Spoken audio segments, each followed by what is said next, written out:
ನಮಸ್ಕಾರ ವೀಕ್ಷಕರೇ, ಇವತ್ತಿನ ಒಂದು ಅವಧಿಯಲ್ಲಿ ನಾವು ಜಿಯೋಜಿಬ್ರಾದಲ್ಲಿ ಬಾಹ್ಯ ಬಿಂದುವಿನಿಂದ ವೃತ್ತಕ್ಕೆ ಸ್ಪರ್ಶಕಗಳನ್ನು ಎಳೆಯುವ ವಿಧಾನವನ್ನು ತಿಳಿಯೋಣ. ಮೊದಲನೇದಾಗಿ ಜಿಯೋಜಿಬ್ರಾ ಕ್ಲಾಸಿಕ್ಕನ್ನು ಓಪನ್ ಮಾಡಿದಾಗ ಅದರ ಒಂದು ಇಂಟರ್ಫೇಸ್ ಈ ರೀತಿಯಾಗಿ ಕಾಣಿಸುತ್ತೆ. ನಾವು ರಚನೆ ಮಾಡಬೇಕಾಗಿರೋದ್ರಿಂದ ನಮಗಿಲ್ಲಿ ಬೇಕಾಗಿರುವಂತಹ ಕ್ಯಾನ್ವಸ್ ಅಥವಾ ಡ್ರಾಯಿಂಗ್ ಏರಿಯಾ ಪ್ಲೇನ್ ಆಗಿರಬೇಕು. ಹೀಗಾಗಿ ನಾನು ಈ ಒಂದು ಕ್ಯಾನ್ವಸ್ ಮೇಲೆ ಕ್ಲಿಕ್ ಮಾಡಿ ಆಕ್ಸಸ್ ಮೇಲೆ ಕ್ಲಿಕ್ ಮಾಡ್ತೀನಿ. ಆಕ್ಸಸ್ ಡಿಸಪಿಯರ್ ಆಗುತ್ತೆ. ಹಾಗೆಯೇ ಗ್ರಿಡ್ ಮೇಲೆ ಕ್ಲಿಕ್ ಮಾಡಿದಾಗ ಪ್ಲೇನ್ ಏರಿಯಾವನ್ನು ನಾನು ಚೂಸ್ ಮಾಡ್ತಾ ಇದ್ದೀನಿ. ಬಾಹ್ಯ ಬಿಂದುವಿನಿಂದ ವೃತ್ತಕ್ಕೆ ಸ್ಪರ್ಶಕಗಳನ್ನು ರಚನೆ ಮಾಡಬೇಕಾದಾಗ ಅಲ್ಲಿ ಇಂಡಿಪೆಂಡೆಂಟ್ ಫ್ಯಾಕ್ಟರ್ಸ್ ಆಗಿರೋದು ಎರಡು ಅಂಶಗಳು. ಒಂದು ಕೇಂದ್ರದಿಂದ ಬಾಹ್ಯ ಬಿಂದುವಿಗಿರುವ ದೂರ, ಮತ್ತೊಂದು ತ್ರಿಜ್ಯ. ಹೀಗಾಗಿ ಇವುಗಳಿಗೆ ನಾವು ಸ್ಲೈಡರನ್ನು ರೆಡಿ ಮಾಡ್ಕೊಳ್ಳೋಣ. ಸೊ ಸ್ಲೈಡರನ್ನು ಚೂಸ್ ಮಾಡಿ. ಸೊ ಮೊದಲನೆಯ ಸ್ಲೈಡರ್ ತ್ರಿಜ್ಯದ್ದಾಗಿರುತ್ತೆ, ಅಂದರೆ ರೇಡಿಯಸ್. ಸೊ ನಾನು ಎನ ಬದಲಾಗಿ ಆರ್ ಅಂತ ಕೊಡ್ತಾ ಇದ್ದೀನಿ. ಇದು ನಂಬರ್ ಸ್ಲೈಡರ್ ಆಗಿರಲಿ. ಮಿನಿಮಮ್ ವ್ಯಾಲ್ಯೂ 1 ಆಗಿರಲಿ, ಮ್ಯಾಕ್ಸಿಮಮ್ 5 ಅಂತ ಇಟ್ಕೊಳ್ಳೋಣ. ಇನ್ಕ್ರಿಮೆಂಟ್ 0.5 ತೊಗೊಳ್ತಾ ಇದ್ದೀನಿ. ಅಂದರೆ ಚೇಂಜಸ್ಸನ್ನು ನೀವು ಮಾಡಬೇಕಾದ್ರೆ 1, 1.5, 2, 2.5 ಈ ರೀತಿ ಚೇಂಜಸ್ ಆಗ್ತಾ ಹೋಗುತ್ತೆ. ಓಕೆ. ಸೊ ನೆಕ್ಸ್ಟ್ ಸ್ಲೈಡರ್, ನಾನು ಇದು ಸ್ಲೈಡರ್ ಆ್ಯಕ್ಟಿವ್ ಆಗಿರೋದ್ರಿಂದ ಕ್ಯಾನ್ವಸ್ ಮೇಲೆ ಕ್ಲಿಕ್ ಮಾಡ್ತಾ ಇದ್ದೀನಿ. ಇದು ದೂರದ ಸ್ಲೈಡರ್ ಆಗಿರೋದ್ರಿಂದ ಡಿ ಅಂತ ನಾನು ಇದನ್ನು ನೇಮ್ ಮಾಡ್ತಾ ಇದ್ದೀನಿ. ಇದು ಕೂಡ ನಂಬರ್ ಸ್ಲೈಡರ್ ಆಗಿರುತ್ತೆ. ಮಿನಿಮಮ್ ಇಲ್ಲೂ ಕೂಡ ನಾನು 1 ಅಂತ ತೆಗೆದು ಮ್ಯಾಕ್ಸಿಮಮ್ 10 ಅಂತ ತೆಗೆದುಕೊಳ್ತಾ ಇದ್ದೀನಿ. ಸೊ ಇನ್ಕ್ರಿಮೆಂಟ್ ನೀವು ಇಲ್ಲಿ 1 ಅಥವಾ 0.5 ಏನಾದರೂ ಇಟ್ಕೊಳ್ಳಿ. ಓಕೆ ಅಂತ ಕೊಡೋಣ. ಸೊ ಯಾವುದೇ ಒಂದು ಪ್ರಶ್ನೆಯನ್ನು ಕೇಳಿದಾಗ ಇವೆರಡೇ ಇಂಡಿಪೆಂಡೆಂಟ್ ಫ್ಯಾಕ್ಟರ್ಸ್ ಆಗಿರುತ್ತೆ. ಪ್ರಶ್ನೆಯಲ್ಲಿ ಕೇಂದ್ರದಿಂದ 10 ಸೆಂಟಿಮೀಟರ್ ದೂರದಲ್ಲಿರುವ ಒಂದು ಬಾಹ್ಯ ಬಿಂದುವಿನಿಂದ 3 ಸೆಂಟಿಮೀಟರ್ ಇರುವ ತ್ರಿಜ್ಯಕ್ಕೆ ಸ್ಪರ್ಶಕಗಳನ್ನು ರಚಿಸಿ, ಈ ರೀತಿ ಪ್ರಶ್ನೆ ಇರುತ್ತೆ. ಸೊ ನಾವು ಸ್ಲೈಡರ್ಸನ್ನು ರೆಡಿ ಮಾಡ್ಕೊಂಡಿದ್ದೀವಿ. ಈ 2 ಸ್ಲೈಡರ್ಸ್ ಇದ್ದರೆ ಸಾಕು, ನೀವು ಒಂದೇ ಒಂದು ಆಪ್ಲೆಟಲ್ಲಿ ಸುಮಾರು ರಚನೆಗಳನ್ನು ತೋರಿಸ್ಬೋದು. ಬನ್ನಿ ಪ್ರಾರಂಭ ಮಾಡೋಣ. ಮೊದಲನೆಯದಾಗಿ ನಾವು ಬಾಹ್ಯ ಬಿಂದುವಿನ ದೂರವನ್ನು ಎಳ್ಕೊಳ್ಬೇಕಾಗತ್ತೆ. ಹೀಗಾಗಿ ಲೈನ್ಸ್ನಲ್ಲಿ ನಾನು ಸೆಗ್ಮೆಂಟ್ ವಿತ್ ಗಿವನ್ ಲೆಂತ್ ಅನ್ನು ಚೂಸ್ ಮಾಡ್ತಾ ಇದ್ದೀನಿ. ಕ್ಲಿಕ್ ಮಾಡಿದಾಗ ಅದು ಲೆಂತನ್ನು ಕೇಳುತ್ತೆ. ಲೆಂತಿಗಾಗಿ ನಾನು ಈ ಒಂದು ಸ್ಲೈಡರನ್ನು ರೆಡಿ ಮಾಡ್ಕೊಂಡಿರೋದ್ರಿಂದ ನಾನು ಡಿ ಅನ್ನು ಟೈಪ್ ಮಾಡ್ತಾ ಇದ್ದೀನಿ. ಓಕೆ ಅಂತ ಕೊಟ್ಟಾಗ ಸೊ ಇಲ್ಲಿ ಮಿನಿಮಮ್ 1 ವ್ಯಾಲ್ಯೂ ನಾನು ಕೊಟ್ಟಿರೋದ್ರಿಂದ ಇದು 1 ಮಾನಗಳಷ್ಟು ಉದ್ದವನ್ನು ಹೊಂದಿದೆ. ಹಾಗಾದರೆ ಇವಾಗ ದೂರ ಒಂದು 7 ಮಾನಗಳಷ್ಟು ಆಗಿದ್ದರೆ ಇದನ್ನು ನಾವು ಚೇಂಜ್ ಮಾಡಬೇಕು ಅಂದರೆ ಇದ್ರ ಮೇಲೆ ಕ್ಲಿಕ್ ಮಾಡ್ಕೊಳ್ಳಿ. ಮೂವ್ ಅಥವಾ ಕೀಬೋರ್ಡಲ್ಲಿ ನೀವು ಎಸ್ಕೇಪ್ ಬಟನನ್ನು ಪ್ರೆಸ್ ಮಾಡುವುದರ ಮೂಲಕ ಈ ಸ್ಲೈಡರನ್ನು ಮೂವ್ ಮಾಡ್ಬೋದು. ನೋಡಿ, ನಾನಿವಾಗ 7 ಮಾನಗಳಷ್ಟು ಇಟ್ಕೊಳ್ತಾ ಇದ್ದೀನಿ.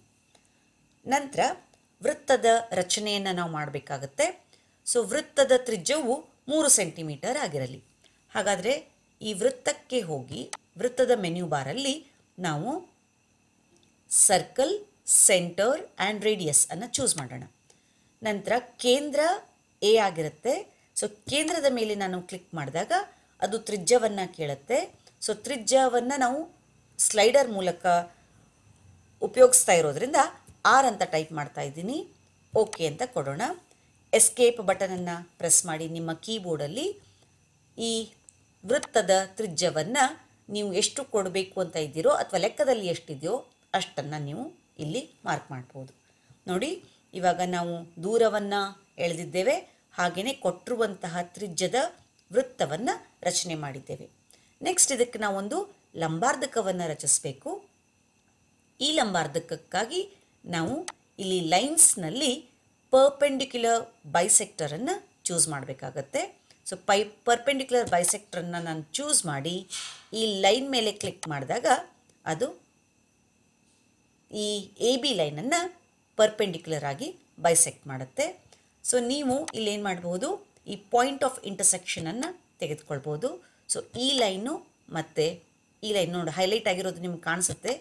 ಈ 2 ಲೈನಿನ ಪಾಯಿಂಟ್ ಆಫ್ ಇಂಟರ್ಸೆಕ್ಷನ್ಸ್ ನಿಮ್ಗೆ ಇವಾಗ ಸಿಕ್ತು. ನೋಡಿ, ನಾನು ಮತ್ತೆ ಎಸ್ಕೇಪನ್ನು ಕೊಟ್ಟು ಡಿಯನ್ನು ವೇರಿ ಮಾಡಿದ್ರೆ ಈ ಪರ್ಪೆಂಡಿಕ್ಯುಲರ್ ಬೈಸೆಕ್ಟರ್ ಕೂಡ ಆ ಲೈನಿನೊಟ್ಟಿಗೆ ಚೇಂಜ್ ಆಗ್ತಾ ಇರೋದನ್ನು ನೀವು ಗಮನಿಸಬಹುದು. ಓಕೆ, ಸೊ 7 ಇಟ್ಕೊಂಡಿದ್ದೆ ನಾನಾಗಲೇ, ಇವಾಗ 7 ತಗೊಳ್ತಾ ಇದ್ದೀನಿ. ನೆಕ್ಸ್ಟು ನಮಗಿಲ್ಲೊಂದು ವೃತ್ತ ಬೇಕಾಗುತ್ತೆ. ವೃತ್ತದಲ್ಲಿ ಸರ್ಕಲ್ ವಿತ್ ಸೆಂಟರ್ ಥ್ರೂ ಪಾಯಿಂಟನ್ನು ಚೂಸ್ ಮಾಡ್ಕೊಳ್ಳೋಣ. So centre is point C and radius is C B. ಇಲ್ಲಿ ಇವಾಗ ಡ್ರಾಪ್ ಮಾಡ್ತಾ ಇದ್ದೀನಿ. ಮತ್ತು ನಾವಿಲ್ಲಿ ಪಾಯಿಂಟ್ ಆಫ್ ಇಂಟರ್ಸೆಕ್ಷನನ್ನು ಚೂಸ್ ಮಾಡಬೇಕಾಗತ್ತೆ. ನೋಡಿ ಇಲ್ಲಿ ಇಂಟರ್ಸೆಕ್ಷನ್ನು. ಸೊ ಈ ವೃತ್ತ ಮತ್ತು ಈ ವೃತ್ತಗಳು ಎಲ್ಲಿ ಇಂಟರ್ಸೆಕ್ಟ್ ಆಗ್ತಾ ಇದೆಯೋ ಆ ಪಾಯಿಂಟ್ ಆಫ್ ಇಂಟರ್ಸೆಕ್ಷನ್ಸ್ ನಮಗೆ ಸಿಕ್ತು. ಅದು point D and point E. ಇವಾಗ ನಾನು ಸೆಗ್ಮೆಂಟನ್ನು ಚೂಸ್ ಮಾಡಿ ಈ ಡಿ ಬಿ ಮತ್ತು ಬಿ ಇಯನ್ನು ಜಾಯಿನ್ ಮಾಡ್ತಾ ಇದ್ದೀನಿ. ಸೊ ಇವು ನಿಮಗೆ ಬೇಕಾಗಿರುವಂತಹ ಸ್ಪರ್ಶಕಗಳು. ಈ ಸ್ಪರ್ಶಕಗಳ ಉದ್ದ ನಿಮಗೆ ಬೇಕಾದಲ್ಲಿ ನೀವೇನು ಮಾಡ್ಬೋದು, ಈ ಒಂದು ಟೂಲಲ್ಲಿ ಡಿಸ್ಟೆನ್ಸ್ ಆರ್ ಲೆಂತ್ ಅಂತ ಇದೆ, ಅದನ್ನು ಚೂಸ್ ಮಾಡಿ ಆ ಲೈನ್ ಮೇಲೆ ಕ್ಲಿಕ್ ಮಾಡಿದ್ರೆ ಸಾಕು, ಆ ಲೈನಿನ ಮೆಜರ್ಮೆಂಟು ನಿಮಗೆ ಸಿಗುತ್ತೆ. ಸೊ ನೋಡಿ ಇಲ್ಲಿ ಈ ಲೈನನ್ನು ಎಚ್ ಅಂತ ನೇಮ್ ಮಾಡ್ಕೊಂಡಿದೆ ಅದು ಡಿಫಾಲ್ಟ್ ಆಗಿ. ಸೊ ಇದರ ಮೆಜರ್ ಕೂಡ 6.32 ಮತ್ತು ಇದು ಕೂಡ 6.32. ಇದರಿಂದ ನಾವೇನು ತೋರಿಸ್ಬಹುದು ಅಂದರೆ ಬಾಹ್ಯ ಬಿಂದುವಿನಿಂದ ಎಳೆದ ಸ್ಪರ್ಶಕಗಳು ಸಮ ಅಂತ. ನೀವು ಇದರ ಒಂದು ಕಲರನ್ನು ಕೂಡ ಚೇಂಜ್ ಮಾಡ್ಬೋದು. ಸೆಟ್ಟಿಂಗ್ಸಲ್ಲಿ ಕಲರನ್ನು ಚೂಸ್ ಮಾಡಿ ಅದರಲ್ಲಿ ನಾನಿವಾಗ ಬ್ಲೂ ಕಲರ್ ತೊಗೊಳ್ತಾ ಇದ್ದೀನಿ. ಹಾಗೆಯೇ ಈ ಲೈನನ್ನು ಕೂಡ ನಾನು ಚೂಸ್ ಮಾಡಿ, ಓಕೆ, ಇದನ್ನು ಕ್ಲೋಸ್ ಮಾಡೋಣ ಮೊದಲು. ನೆಕ್ಸ್ಟು ಈ ಲೈನನ್ನು ಚೂಸ್ ಮಾಡಿ ರೈಟ್ ಕ್ಲಿಕ್ ಮಾಡಿ ಲೈನ್ ಮೇಲೆ ಸೆಟ್ಟಿಂಗ್ಸಲ್ಲಿ ಕಲರಲ್ಲಿ ಬ್ಲೂ, ಇದನ್ನು ನಾನು ಕ್ಲೋಸ್ ಮಾಡ್ತಾ ಇದ್ದೀನಿ. ಸೊ ನೀವು ಇದನ್ನು ಇಲ್ಲಿ ಈ ರೀತಿ ಹೈಲೈಟ್ ಮಾಡ್ಬೋದು. ಎಸ್ಕೇಪ್ ಬಟನ್ ಮೂಲಕ ನೀವು ಈ ಡಿಸ್ಟೆನ್ಸನ್ನು ಕೂಡ ನಿಮಗೆ ಬೇಕಾದಲ್ಲಿ ಪ್ಲೇಸ್ ಮಾಡ್ಬೋದು. ಇವಾಗ ನಾವು ಇದನ್ನು ಕ್ಲಾಸ್ ರೂಮಲ್ಲಿ ಹೇಗೆ ಬಳಸ್ಕೊಳ್ಬಹುದು ಅಂದರೆ, ಕೊಟ್ಟಿರುವಂತಹ ತ್ರಿಜ್ಯದ ಅಳತೆಗನುಗುಣವಾಗಿ ನಿಮ್ಮ ಸ್ಲೈಡರನ್ನು ನೀವು ಸೆಟ್ ಮಾಡ್ಕೊಳ್ಬೋದು ಇಲ್ಲಿ. ಸೊ ಯಾವ ರೀತಿ ರಚನೆ ಆಗುತ್ತೆ ಅನ್ನೋದನ್ನು ಮಕ್ಕಳಿಗೆ ನೀವು ಹಲವಾರು ಲೆಕ್ಕಗಳನ್ನು ಕೊಟ್ಟು ಕೇವಲ ಒಂದು ಸ್ಲೈಡರನ್ನು ಡ್ರ್ಯಾಗ್ ಮಾಡುವುದರ ಮೂಲಕ ಅದರ ರಚನೆ ಹೇಗಿರುತ್ತೆ ಎಂಬುದನ್ನು ಇದರ ಮೂಲಕ ನೀವು ತೋರಿಸ್ಬೋದು. ಹೀಗೆ ಬೇರೆ ಬೇರೆ ಈ ವೃತ್ತಗಳನ್ನು ಕೂಡ ನೀವು ಬೇರೆ ಕಲರಲ್ಲಿ ಹೈಲೈಟ್ ಮಾಡ್ಬೋದು. ಸೊ ಇಷ್ಟು ಇವತ್ತಿನ ಒಂದು ರಚನೆ. ಧನ್ಯವಾದಗಳು.